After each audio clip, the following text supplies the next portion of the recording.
Hi, welcome back to another episode of SEO On-Air.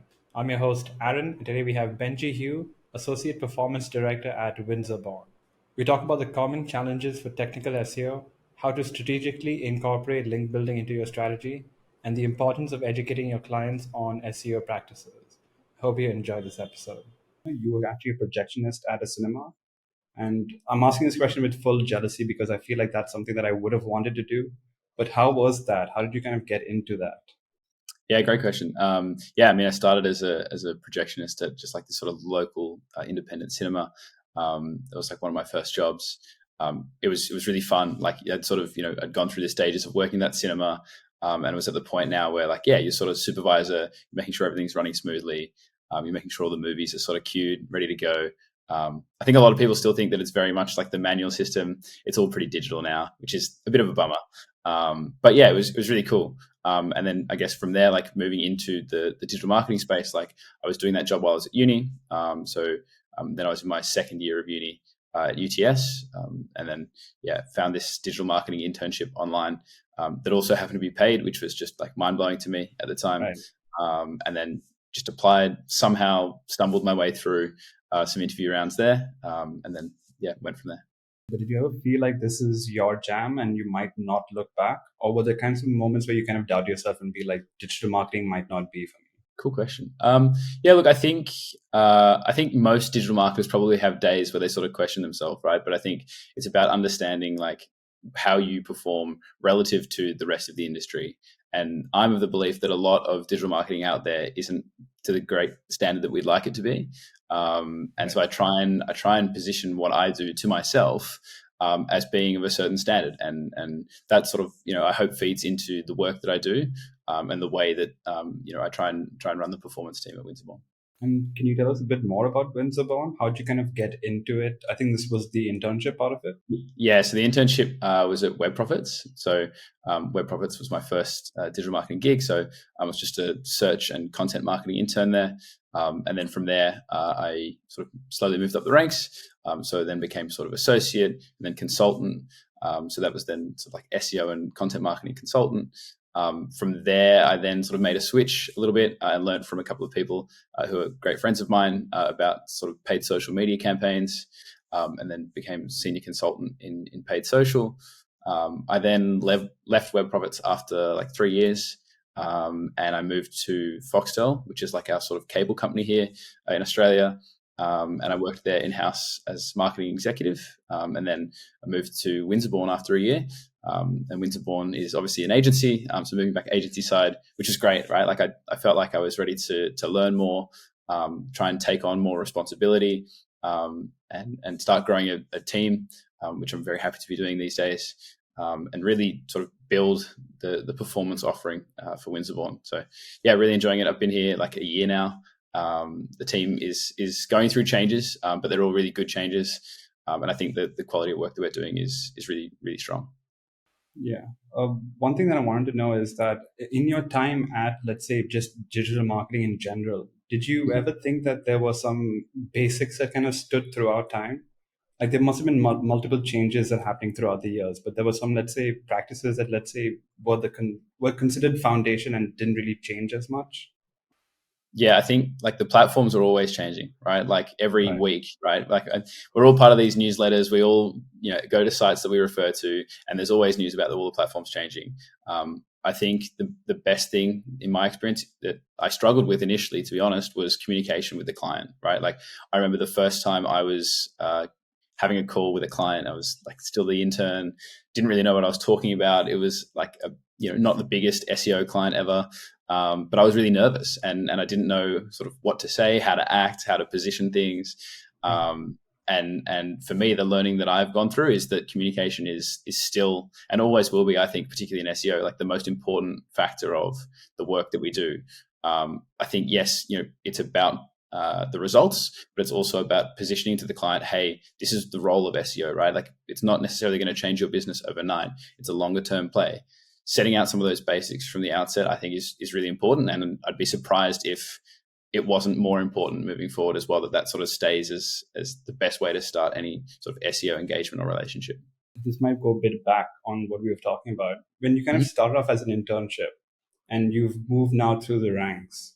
Some people might assume that this is just, sitting down and waiting it out. Was there anything that you were doing that kind of helped you progress through the ranks?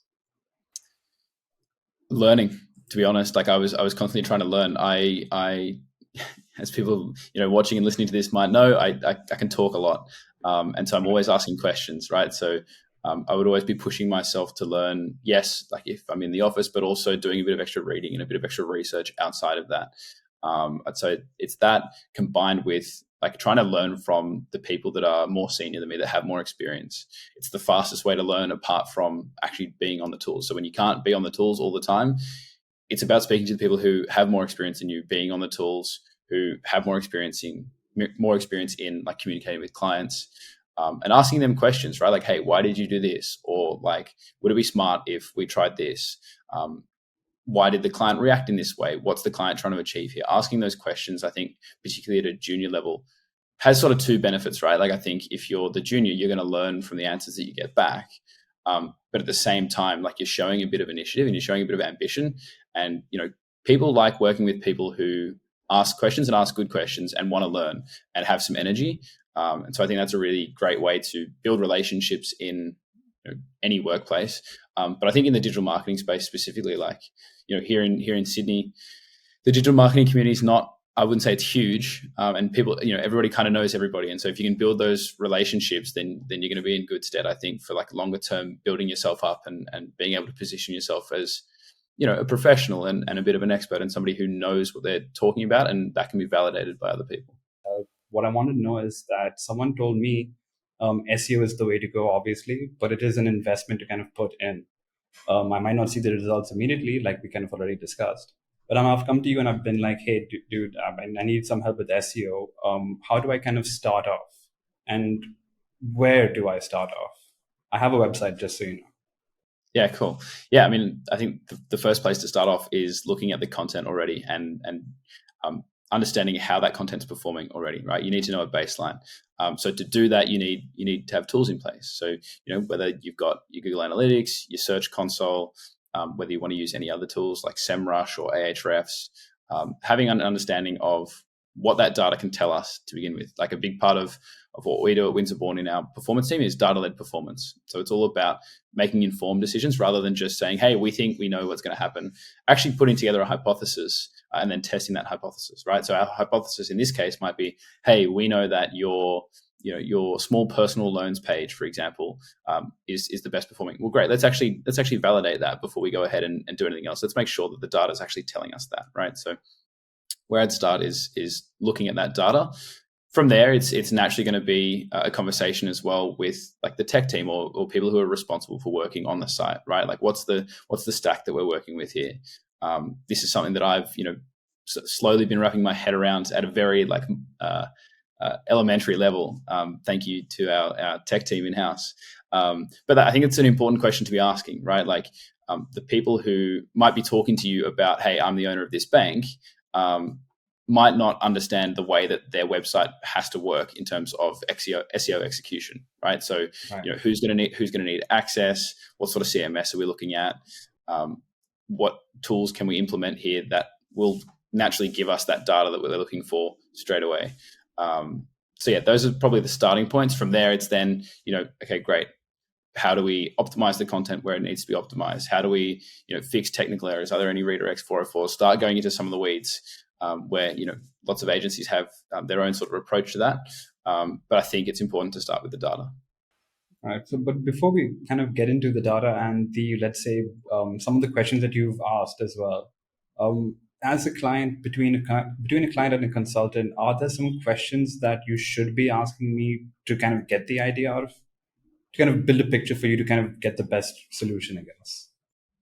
Yeah, look, I think there's always general sort of business questions and contextual questions that you can ask, right? Like learning more about any client business is critical for anybody working in an agency. So, what do they know about their customers? What do they think they know about their customers? What do they know about their products? Are their products, an appropriate fit to their audience? How can they sort of validate that? What work are they working on that might impact the broader project of, say, an SEO commitment?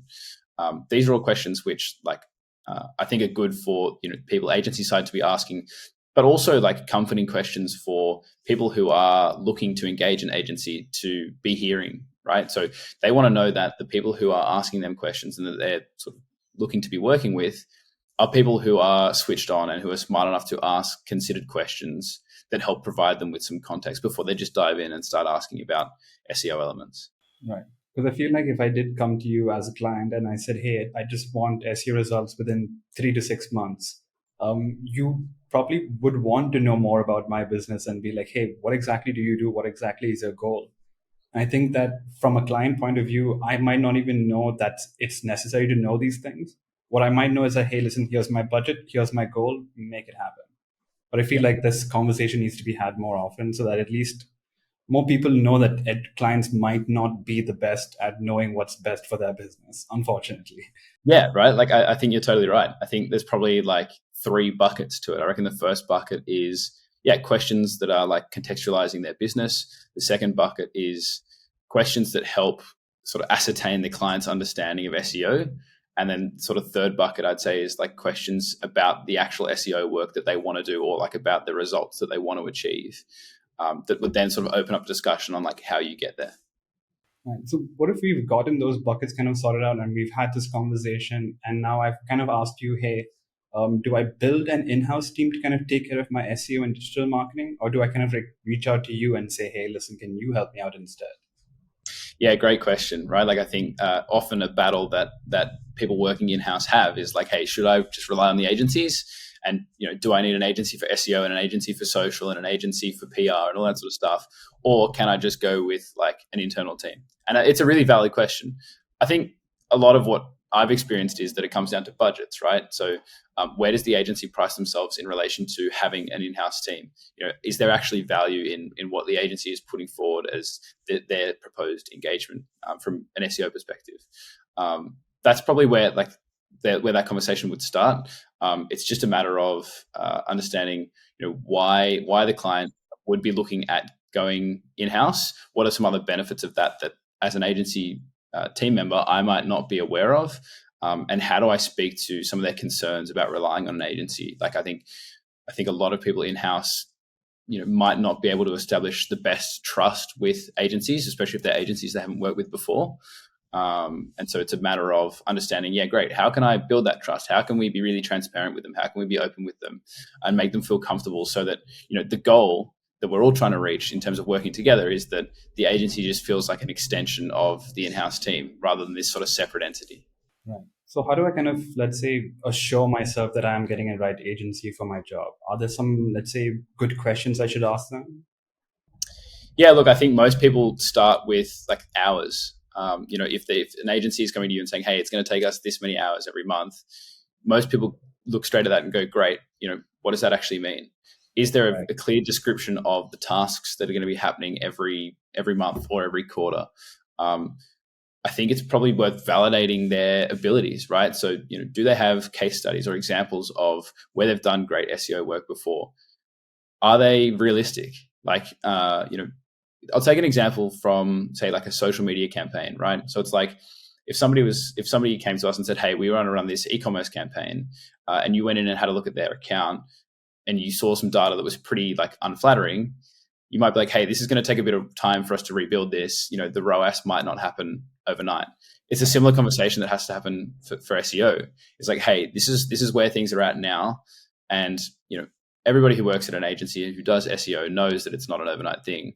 But like stakeholders that you work with at various different levels, whether it's really senior or really junior, might not know that, right? They could be an in-house marketing manager who's never done SEO themselves before. They've mainly just focused on paid advertising, for example. And they go, great, I want to do SEO. And I've got these KPIs that I need to hit from the leadership team at this bank, for example. So, what do they need to know before you even start thinking about the work? And the most important thing is being realistic with them and being honest. That is the basis for building that trust that I mentioned before, and it's a great place to start. Okay, so let's say I've built that trust. I've also handed them, let's say, a guideline of sorts to kind of help them keep the brand ideology in tune with whatever SEO kind of practices they have or whatever I'm outsourcing them to do. Mm-hmm. But now I'm trying to, let's say, from your point of view, what would you think are, let's say, some common challenges that I would have while implementing some of the technical SEO side of things? To Yeah, give you for more sure. context, let's say my website is the absolute worst website you've seen in terms of SEO. Now, what would you say? Wow, really setting a high bar. Yeah, yeah. Yeah, look, I It's pretty think much made by a child. That's the kind of standard we nice. have. Yeah, great. Hey, we've all seen some stuff. Yeah, we got Yeah, to start somewhere, right? Start them young. Build websites. that's it, right? Wow, brutal, brutal. I'd say there's like two different types of challenges. So you said like common challenges, right? I'd say there's two types of Right. challenges. I'd say there's stakeholder challenges, which is sort of what I spoke to before, which is like communication and trust. And understanding. And I think that understanding sort of leads into the second type of challenges, which is the technical challenges, right? So, even going through the ranks as a sort of junior SEO consultant, if you like it took me a long time to wrap my head around a lot of elements of technical SEO, and Right. it would be unfair to just expect a person that you're working with who's on the client side to either just know all of that off the bat or to be able to pick it up quickly. So I think the most important part about technical SEO is being able to actually explain what it is you want to do and why you want to do it before you do it. So, for Right. example, one thing that I've started doing is like, yeah, great, we want to do this activity. So on our decks, we'll be like, great, technical SEO section, we've got all these activities that we want to do, but these specific tasks, each one has like a little sort of blue line explainer underneath it. Sort of just gives like a top line summary on like what it is, but it's also then hyperlinked to this resource where they can go, oh, great, I want to read more about that and how that works and why we might be doing that. I'm going to click here. So making sure that like they have all of they're making an informed decision, right? They need to have all of that information accessible to them before they can be like, oh, now I understand what we're trying to do. Go ahead and do it. Because the worst thing, like it's a two-edged sword, right? So if you the SEO consultant, right? So if I'm speaking to a client and I'm like, hey client, I want to do all these great things, and the client doesn't understand it can go both ways, right? Like they might not understand it and you try and do it and it might be hard to implement some of those technical SEO elements. You might have trouble working with developers, whatever, and therefore you might not get the results that you wanted to. But because the client doesn't understand the complexity of it and some of the nuance of technical SEO, they might be unhappy without fully understanding what's going on. But it could also go the other way, right? So if you build that client's understanding of technical SEO, and then you get to implement it and it works and it goes quite smoothly and you're starting to see some of the results that you want, then the client can cherish with you in the success that you have. And they've also learned something, right? And a big part of what I believe agencies can do is make their like counterpart look good to their internal like colleagues at the client side. So if you can make them look good, they're going to be happy. You make them look good by getting the results, by building that understanding. What if you are, let's say, the angel on my shoulder saying, hey, listen, you should do backlinking as long as you are doing it in this kind of manner. Mm-hmm. And then I've got the devil on this shoulder saying that, hey, remember Blackhat techniques? It used to be something that was good once upon a time. You could still use it. So now how do I kind of wouldn't play devil's advocate? How do I kind of make this decision as someone who doesn't really know much about SEO, nor do I really care what is white hat, what is black hat? I just want the results.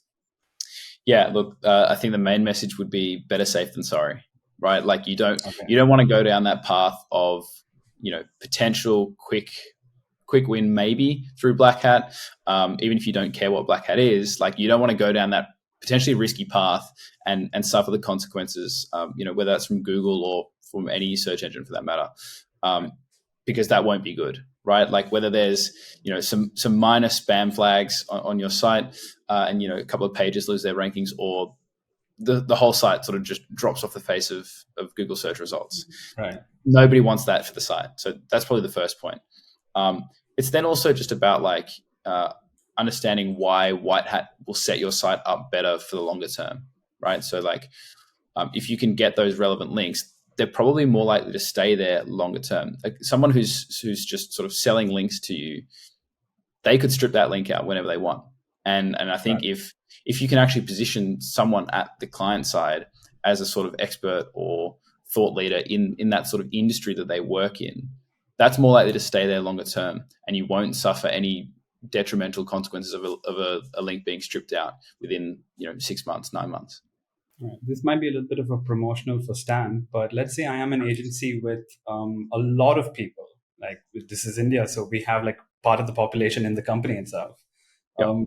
What if they are doing, let's say, manual outreach with those hundreds of people and they are reaching out to get good links? Would that be something that can work out for you in the long run, or is that still some, let's say, a small red flag somewhere or the other that needs to be found? Look, if it's being done correctly, that's fine, right? Like if there's quality behind the manual processes that are going into these internal links, then there shouldn't be a problem. And it would be great if, every company wishes they had, hundreds of people working on backlinks for their site and building some domain authority. Unfortunately, it's not the case. Yeah. But if that is happening, fantastic. And I'm jealous. Okay, maybe we'll chat about that more Yeah, cool. later on. But let's say we've gotten the idea. I've kind of knocked the devil off my shoulder. I've taken you on my side, but I have no idea how to kind of incorporate these backlinks. So is there kind of like a strategy to doing it perfectly? Yeah, it's I guess the most important part is understanding what the keywords are. If there are specific keywords that you want that to be the anchor text to link back to your site from, right? So if you've got, let's go back to Big Boy Bank, right? If you've got a specific loan type that you're like, oh man, I can see organic search traffic, there's not really any coming through this specific product, for example. Great. I want us to try and build a bit more credibility around this type of product and this service that we're offering. Let's build some backlinks from other sites to our site with these sort of target keywords in place. How do we go about finding those? Great. There's a couple of different ways. I like to use Google search operators. I think that's a really great way, a really simple way to just go out there and see A, what's out there more broadly, but then B, start going for the specific keywords that you're after and what sites might be interested in including a link back to your site where relevant, right? I'd also actually say like non-linked brand citations are a really underrated strategy. So Right. non-linked brand citations, basically wherever the client brand or your brand is mentioned on the internet where there's no link. Now, directories have always been a big part of SEO and continue to be. And so most directories usually include a links, and that's what a lot of brand citations are, is just directories. But like you'd be surprised the number of sites that are naming your client or naming your business on their site where there's no link. And I think that's a great starting point, and Google Search Operators is a great way to start with that. Speaking of Google, though, a lot of these practices will kind of work for traditional Google, and I'm saying traditional because like you mentioned earlier, the SGE might kind of change the way we kind of now create content. So, how many of these techniques and practices can we still use once SGE becomes like a full force thing? Yeah, I honestly I don't think we know. Right, like at this stage, I don't think we know. We probably I think have another podcast in a couple of months. yeah, maybe yeah, right. I'd love that.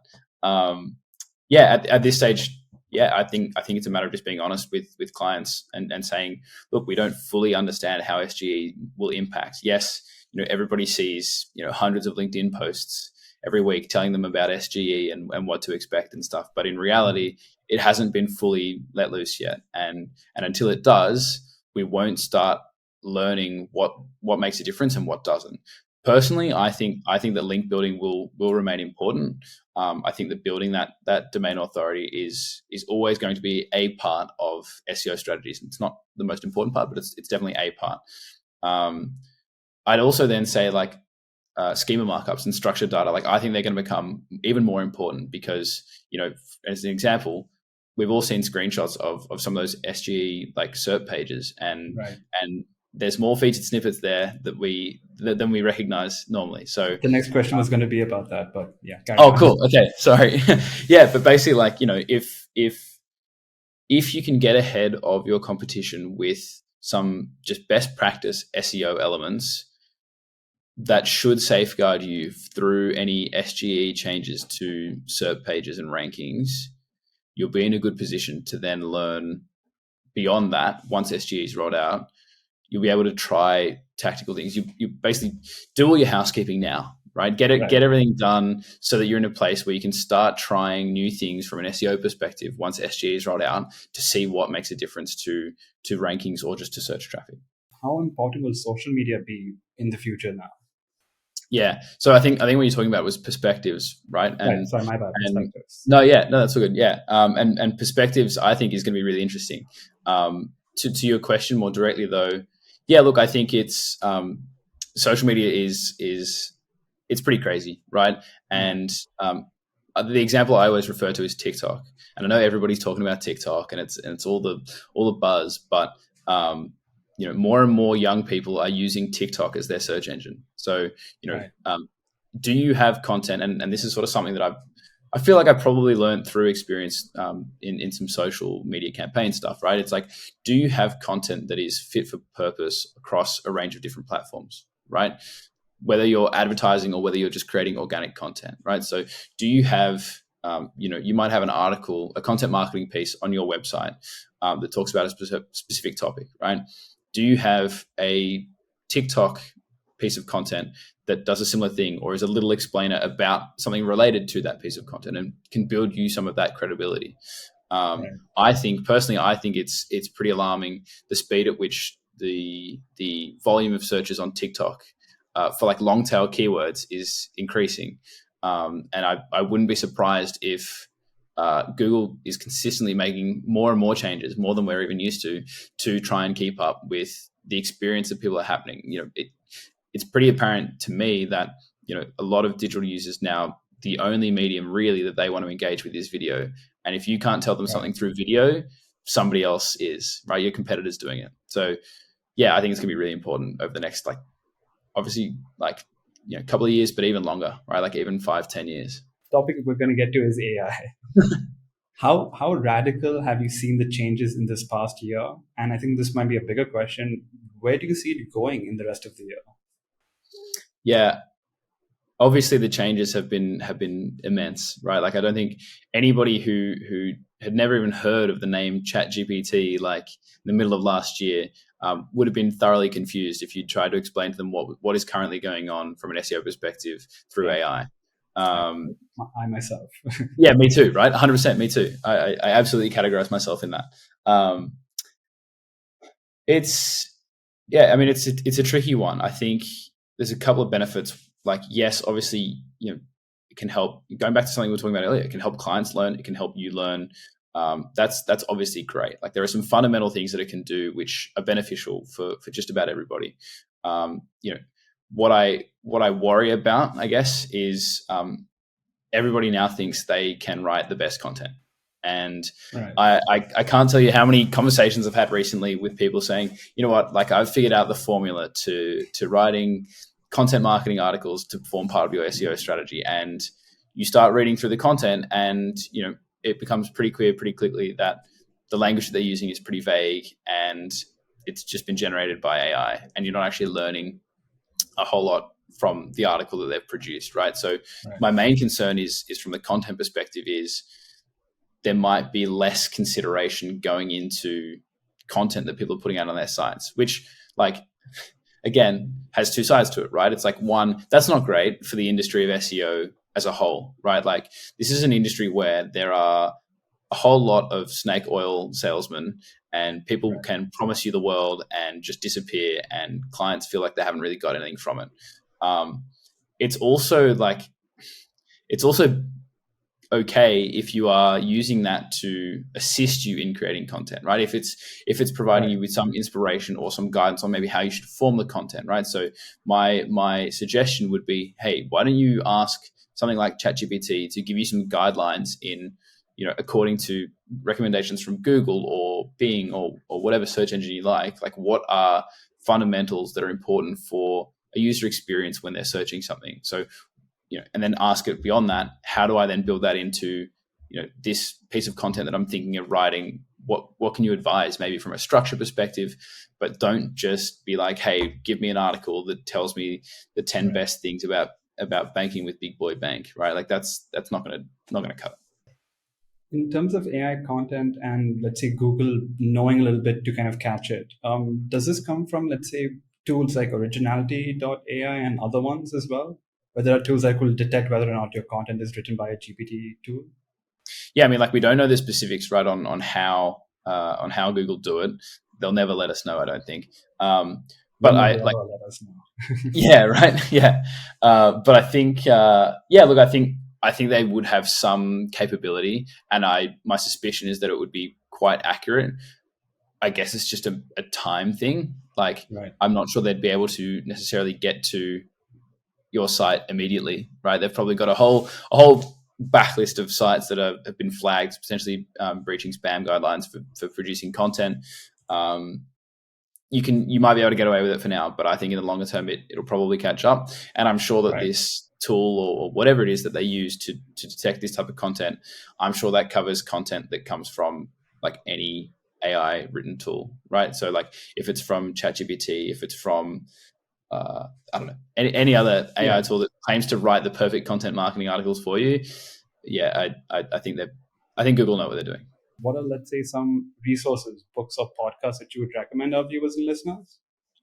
Yeah, good question. I've got a couple of podcasts that I listen to pretty regularly. The first one is called Rational Reminder, and to be clear, these are nothing to do with SEO. Right. Rational Reminder is this podcast that's hosted by these two Canadian investment analysts, and it's all about well, it's obviously all about finance and investing. But for me, it's been a great way to like improve my financial literacy.